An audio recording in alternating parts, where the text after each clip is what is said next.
تو انگریزوں نے یہ گلاب سنگھ کو بیچا 75 لاکھ روپے میں. ہم سب لوگ مرد و زن کشمیر کے جو اس وقت تک آزاد تھا ایک زمانے میں سب کو بیچ ڈالا 75 لاکھ روپے میں, غلام بنا دیا.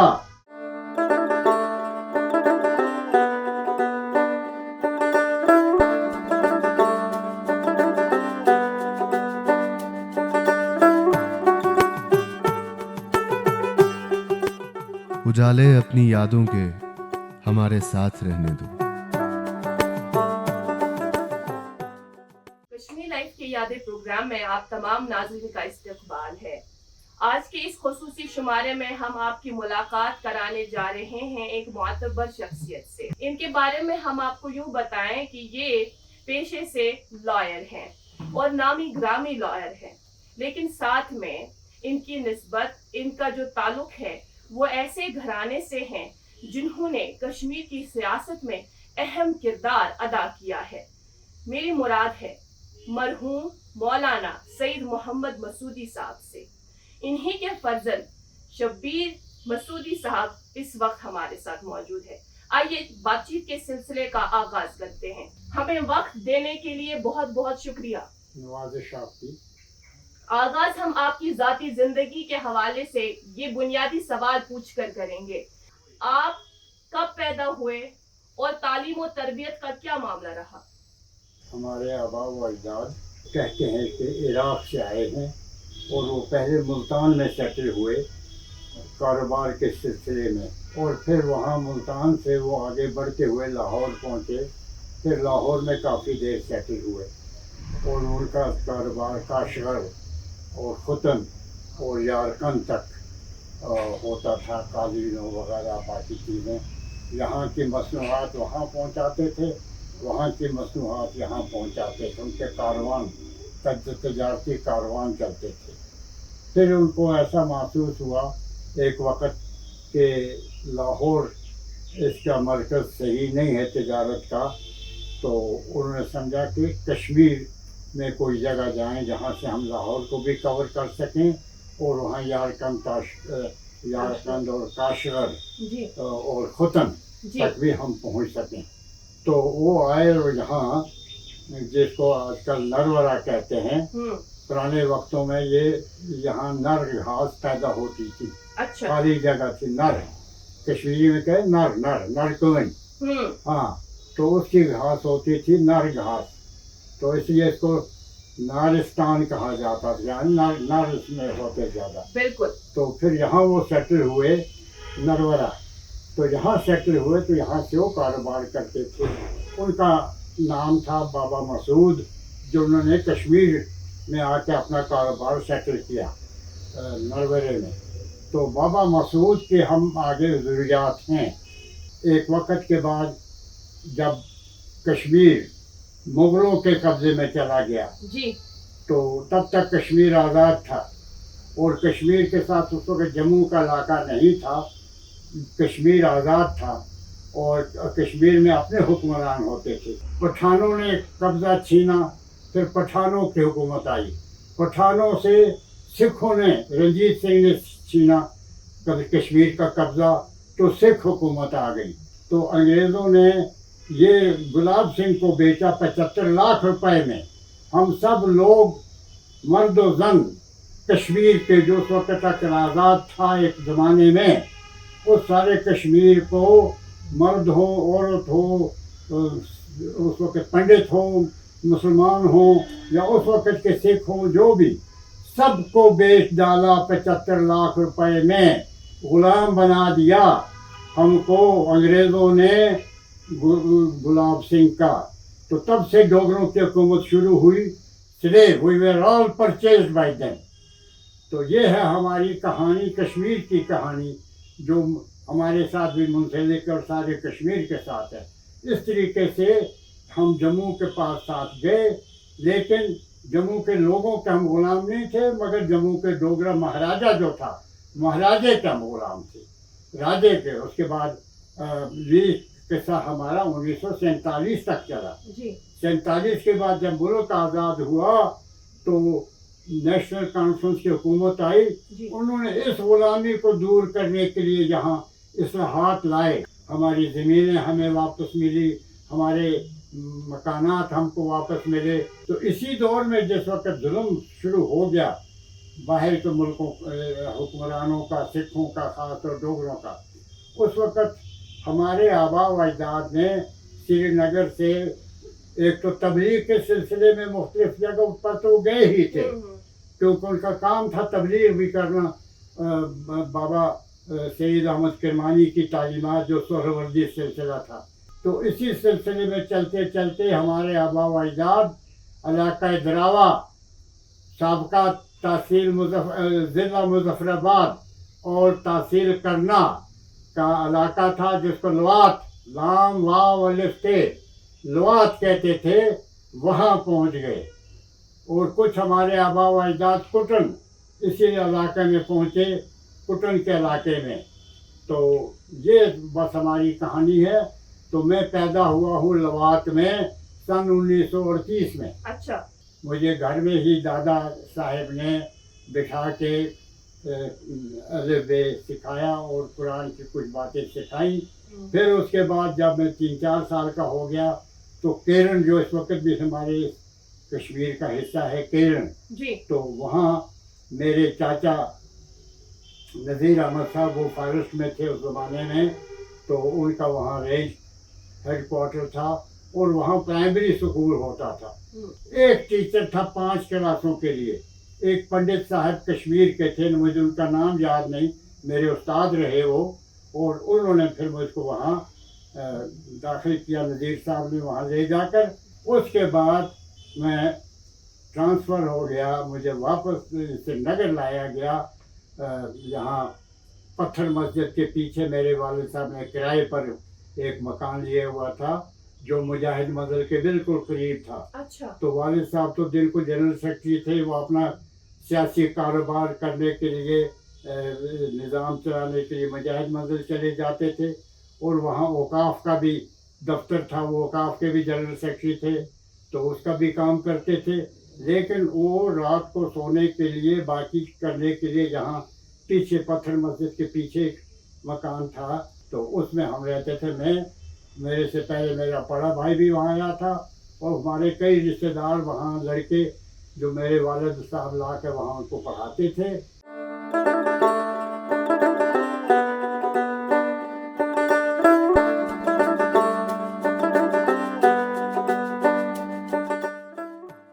کہ جتنے بھی خرچہ ہے گیلانی صاحب کا، وہ میرے والد نے ادا کیا۔ اچھا، اور گیلانی صاحب کو خود بھی گائیڈ کرتے رہے، عربی، فارسی، اردو، قرآن شریف، باقی چیزیں، اور جو سری نگر کا اورینٹل کالج ہے اس میں ان کو پڑھایا، وہاں سے انہوں نے ڈگریاں حاصل کیں۔ اور جب پہلی ڈگری لے کر وہ آئے 4 سال کے بعد، تو میرے والد صاحب بہت خوش ہوئے، اور اس کے بعد انہوں نے انسپیکٹر سکول سے اس وقت طیب شاہ صدیقی صاحب، جی، تو طیب شاہ صدیقی صاحب کو بلا کر ان کو ملازمت دلائی ٹیچر، اور وہ بھی وہیں مجاہد منزل کے قریب، تو ان کو ٹیچر بنایا۔ یہ ہے سید گیلانی صاحب کے ساتھ ہمارے والد کا۔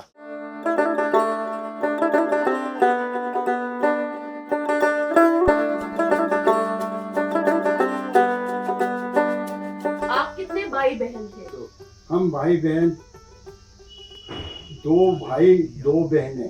اچھا، سب سے بڑی بہن تھی جس کا میں نے کہا سعادت آپا، اس کے بعد میرا بڑا بھائی بشیر صاحب، اس کے بعد میں، اس کے بعد میری بہن بشارت۔ جی، تو پھر سری نگر میں میری پڑھائی جو ہے وہ مشن سکول تھا فتح قدل میں، وہاں ہوئی، فتح قدل کے مشن سکول میں۔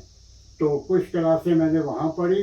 اسی دوران کوئٹ کشمیر شروع ہو گیا، کوئٹ کشمیر کی تحریک، تو میرے والد جیل چلے گئے، اور میں اور میرا بھائی رہے۔ اسی دوران میرا ایکسیڈنٹ ہو گیا ٹانگے کے نیچے میں، وہاں امیرا قدل کا جو پار والا حصہ ہے، جی، وہاں ایک تیز ٹانگا آیا، وہ میری ناک کے اوپر سے گزرا، میرا ایکسیڈنٹ ہو گیا۔ اس کے بعد میرے بھائی نے ڈیسائیڈ کیا کہ نہیں، ہم آپ یہاں